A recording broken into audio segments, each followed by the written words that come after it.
Startup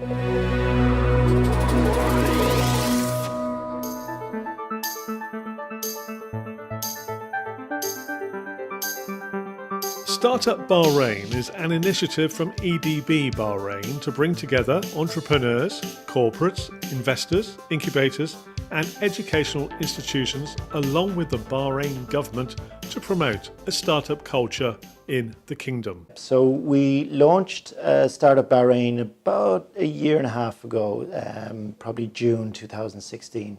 The aim of it is a community initiative. And the membership is quite wide. We've set up a website, which is a fairly straightforward thing to do and a fairly obvious thing to do as that focal point for Startup Bahrain.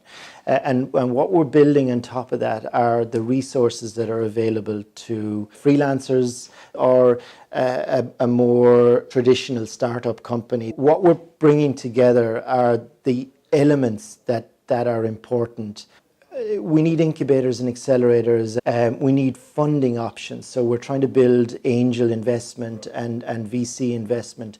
We're interesting corporates in the whole startup space so that they're more open to buy from and take a supplier that's a startup. And government plays a part there as well. Government has changed its procurement policies to include startups. So there's a lot of resources that are available, but they are in disparate areas. And the aim of Startup Bahrain is that here's one place. Bahrain makes things an awful lot easier because in Bahrain, 98% of licenses are open to foreign ownership.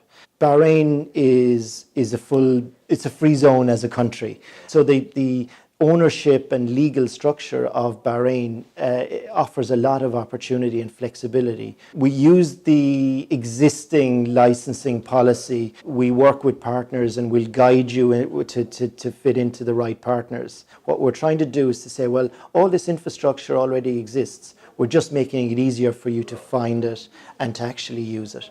We've new incubators and accelerators that have set up and really got going. So C5 has really started to run through cohorts. They're through their third cohort right now. So that engine of incubators, accelerators is working. CH9.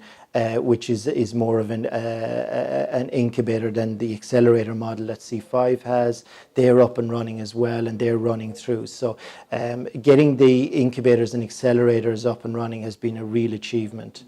So the most, I suppose the most successful startups in Bahrain right now, Paytabs is a payments processing company. They have implemented across 20 plus countries across the world, and they're really on a march. We have one GCC, so they're a recruitment platform and specifically focused on the Saudi market, but other markets where nationality and Bahrainization or Saudiization is important, and they found a particular niche in that space. So the areas that we're seeing grow, fintech obviously, given our fintech sandbox regulation that has been launched, our new fintech hub, which will be opening pretty soon, is so, you know, given our rich history in financial services, that's a fairly obvious space, and there's a lot of really good work going on there. There's a lot of opportunities in e-commerce. E-commerce hasn't built out here the way it has elsewhere.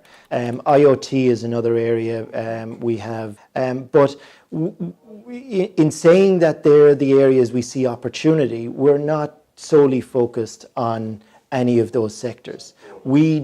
So if a startup has a focus that's outside of those, the infrastructure that we're building should be able to help them as well. So it's important that we don't restrict. You know, people's ideas are what drive startup, and if they come up with a good idea, then if an investor likes it, then they should be able to move forward, and that's what we're trying to build. It's not a government regulated thing. It's open to people with ideas and people that want to back those ideas, and then the infrastructure makes sure that there's a support network for that. It's not a membership organization, so it's open really for everybody.